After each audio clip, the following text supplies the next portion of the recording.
Hi, my name is Lars Friis, and this is a step-by-step tutorial on how to set up a cookie banner and Google Consent Mode version 2 using Google Tag Manager. Today we will be using a cookie banner from cookieinformation.com, and this is a Google CMP certified partner, so you can be sure that you are compliant with all of Google's requirements and the GDPR.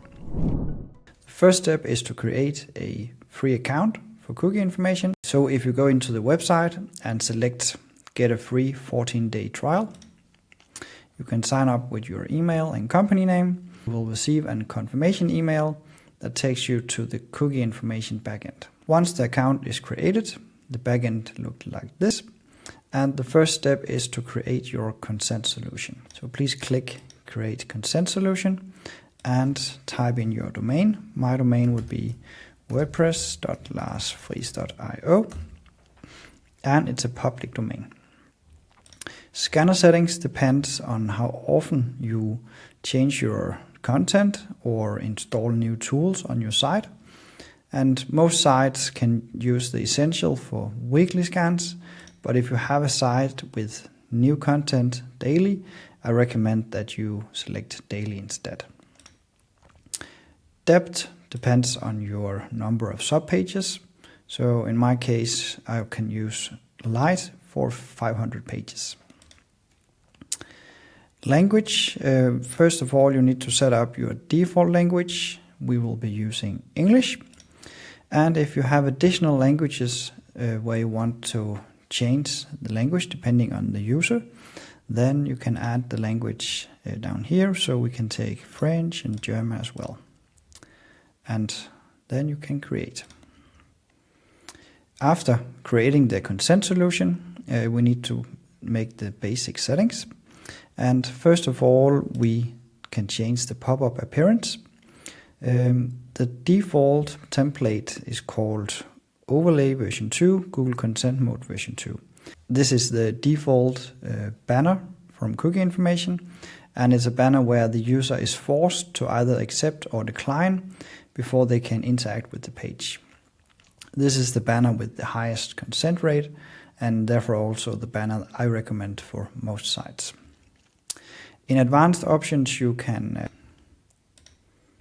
manipulate your CSS styling. So if you want to have different colors, you can change the color. You can also change fonts and sort of adjust the banner so it fits the design of your website.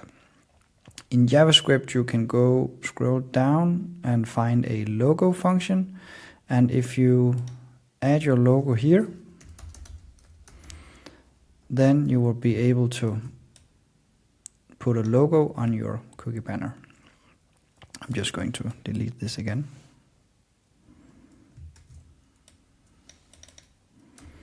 And we can say save. So yeah, you can change the different templates, and also you can change all the contents of the banner. In copy and translations, you can, of course, select the language you want to adjust. So if we go into English, we can change the text in the banner, and we can also change all texts on the different buttons. And there's also some text for your cookie policy, your privacy policy, and also your tracking categories. So you can go in here and change all translations. And in settings, you can see the general settings from before, but there's one setting I want you to disable, and this is first-party cookie blocking. And this is an automated feature that automatically deletes cookies if consent is denied. And in our case, we want to control cookies in Google Tag Manager, and therefore we want to disable cookie information from deleting any cookies. So we can press save here, and now all the settings are complete for the cookie banner. Next step is to go into Google Tag Manager, and in this case I have a WordPress test site where I have just implemented the Google Tag Manager code. You can find the code in admin and install Google Tag Manager, and here you can find the script for Google Tag Manager you can embed on your WordPress site or any other site. Setting up the banner requires a cookie information template. So if we go into templates, we can search the gallery for cookie information. Cookie information plus consent mode version 2. Add to workspace. And if you go into tags, we can click new and we can select cookie information banner. If we want to add the banner, we just select the first checkbox and then we can define the language. If we use default, we just set the language here. So I'll just use English, but you can also have a GTM variable, or you can use a lookup table to add logic depending on your domain. But we will just be using default. Next step is to set up your default consent settings, and this is something Google Consent Mode is using. So we can go ahead and click Add Row, and all settings here should always be denied as default. And if you don't add any information in regions, this will cover all regions using the website. So we're just going to make a simple setup saying all regions are denied until the user consents. The next two settings is regarding how the consent mode handles data. So if we select redact ads data, this will make some extra security measures for you. So if the user declines cookies, selecting this will make sure that all data is sent through so-called cookieless domains, and it will also make sure to strip any URL parameters before any data is sent to Google. If you don't select this, Google will still respect the user's privacy if they decline, but this is just some extra security measurement that I recommend you to enable. If the user accepts cookies, this does not have any effect on your data. Pass-through URL parameters is only relevant if you don't have an overlay banner. So if you have a banner where the user is able to navigate from the landing page to another page before consenting, you should enable this, because then all your click IDs will be added to all internal links on the site, so you're sure that your click IDs is not going to be missing. But we will not enable it here.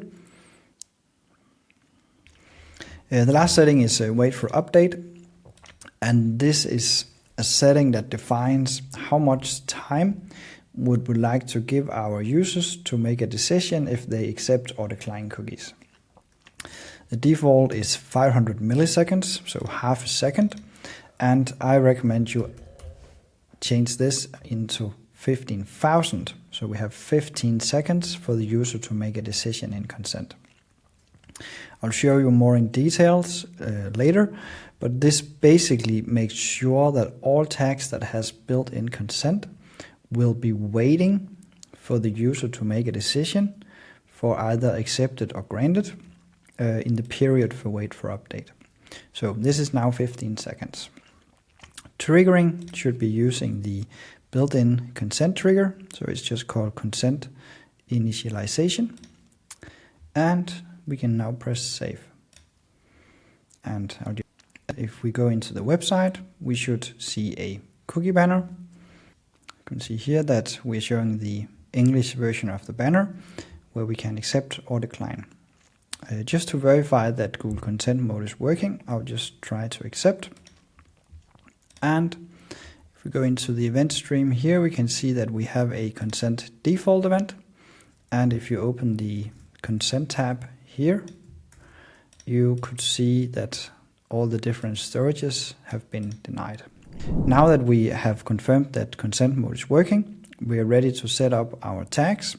And first I'm going to show you how to set up a tag with built-in consent, and after I'll show you a tag without built-in consent.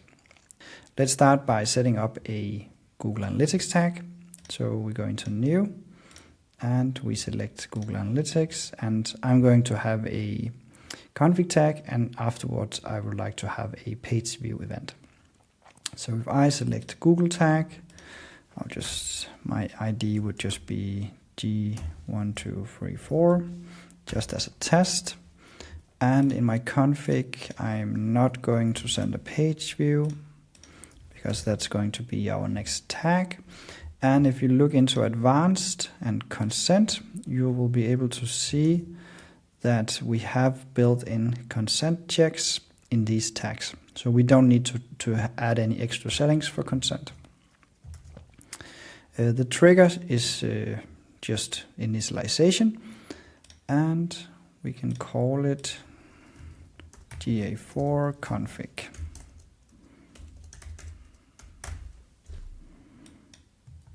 And save. Next, I'm going to set up a page view. So again, Google Analytics, GA4 event, our measurement ID, and we call it page view. And the trigger can just be all pages. And as before, we can see that we have built-in consent. So this is going to be GA4 page view. And we can click save. Yeah, let's try it out. So I'll go into preview. There's a cookie banner, and I did not either decline or accept. You can see here in the event stream that, of course, consent is denied. And on initialization, we can see that we are firing our Google config tag, and on container loaded, we are firing our page view. So you might think that this is a problem because we don't have consent, but we're still firing tags. But since these tags has built-in consent mode, it's no problem to fire them now, because our wait for updates automatically makes sure that the tags are waiting to send any data or to set any cookies until we get a consent update event. So these are now, you can say, these are now parked and waiting for 15 seconds. And when the user either accept or decline, the tags will fire. So if I click accept all, I can see here that we get a consent update, and the consent update is now granted. So all the tags that was waiting for update are now being fired. And in this case, they are fired with consent granted. But if I had denied, they would still be fired now. They will just be fired without any data, or any personalized data, so those would be anonymous pings, as Google call them. So this is just to show you that it's very, very easy to set up any tags with built-in consent. The only thing you need to make sure is that you don't fire any tags before the consent default is ready. And if you did fire any tags before the default, you would have an alarm down here saying tags were fired before default consent. The next step is to set up a tag without built-in consent, and I'm going to use LinkedIn. So if we go into new and select LinkedIn tag, we can call this LinkedIn page view. And I'm going to look at the consent. And as you can see here, we do not have any built-in consent. So I need to define consent myself. And in this case, I'm going to require additional consent, and I'm going to require add storage. We could also select more, so we both had add storage and analytics, but I'm just going to use add storage here. And first I would like to show you what happens if you just fire this on page view, just like we did with the Google tag. So now we have LinkedIn page view with add storage, and let's preview. You can see when I open the page that on container loaded, we fire the GA4 page view, but LinkedIn has been blocked because it required add storage, and we did not have add storage on container loaded because we did not accept cookies yet. The banner is still here. So if I accept now, we will see that consent is now updated to granted.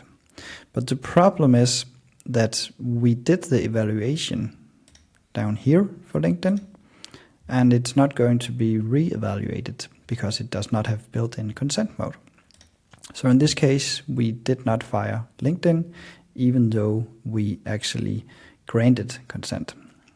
So we need to change the trigger, and for all page view events in cookie information, you can use cookie-cat necessary as a trigger instead of page view, because cookie-cat necessary always fires after consent has been updated. So it doesn't matter if it's declined or accepted, cookie-cat necessary is always going to be there. So let's go back and change the trigger for LinkedIn from page view. Instead of all pages, I'll make a new one for custom event and cookie-cat necessary. We'll just call it cookie-cat necessary and click save. And let's try again.